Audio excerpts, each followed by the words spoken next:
Teman-teman, kembali lagi di Sulu Bung Karno, sebuah media publikasi yang diinisiasi dari Universitas Bung Karno untuk memberikan edukasi politik untuk kaum muda dan juga kita semua. Nah, bersama saya sudah Bu Dina, masih dengan Bu Dina. Masih dengan Bu Dina. Saya punya satu pertanyaan. Jadi, dalam situasi kita seperti sekarang mempersiapkan pemilu, lalu juga para calon mulai berkampanye, yang namanya hoax, kemudian mungkin hate speech, entah itu dari masyarakat bawah ataupun di lewat media sosial, itu pasti selalu terjadi. Nah, gimana pandangan Ibu sebagai seorang akademisi menghadapi situasi ini? Dan mungkin juga anjuran buat teman-teman di luar sana.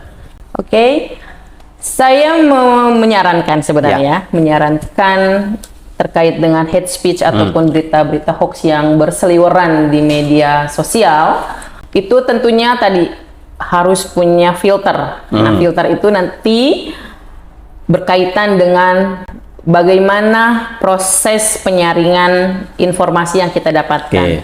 Artinya, tadi kita harus punya literasi yang sangat luas. Literasi terkait, politik, begitu ya? Literasi politik ataupun literasi terkait dengan 3 calon pilihan ini, kontestan ini. Nah, kemudian konfirmasi ulang berita yang diterima atau berita yang berseliweran.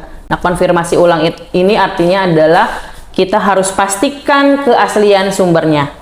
Dan ketiga adalah kesampingkan judul yang provokatif, karena biasanya berseliweran juga tuh di media-media sosial judul-judul atau postingan-postingan yang sangat-sangat provokatif yang bisa menjustifikasi calon pasangan tertentu misalnya. Nah, itu yang harus kita waspadai, yang harus kita awareness lagi kesadaran kita terkait dengan bagaimana menangkal berita hoax dalam pemilu damai 2024 ini.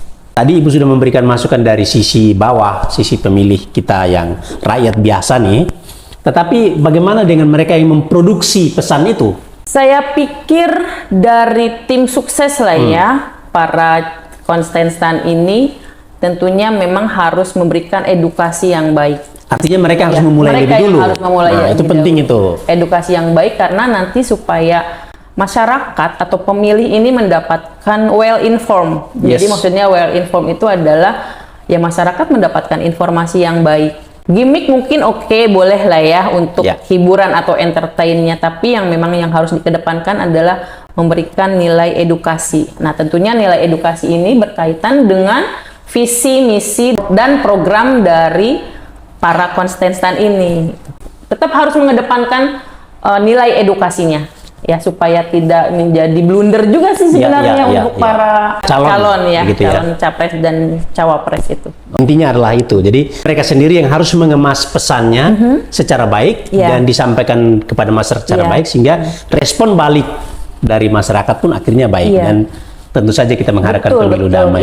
Dan mungkin saya tambahkan, sebenarnya ketika para kontestan ini menginformasikan, sebenarnya kan mereka juga harus punya, saya bilangnya gini, manajemen impression kan. Bagaimana mereka memberikan kesan pertama untuk para pemilih ini. Nah, kesan pertama itu tentunya kan harus packagingnya ataupun misalnya yang diinformasikannya tentu harus baik. Nah, itulah baiknya itu tadi, berikanlah nilai-nilai edukasi kepada pemilih terkait dengan visi dan misi dan program kerja 5 tahun ke depannya seperti apa. Dari pembicaraan ini boleh saya bilang ada 2 hal. Jadi dari sisi pemilih pun harus bisa mempersiapkan diri, mendapatkan informasi yang pasti, dan jangan mudah percaya kalau hanya judulnya yang provokatif atau yang bombastis lah seperti itu.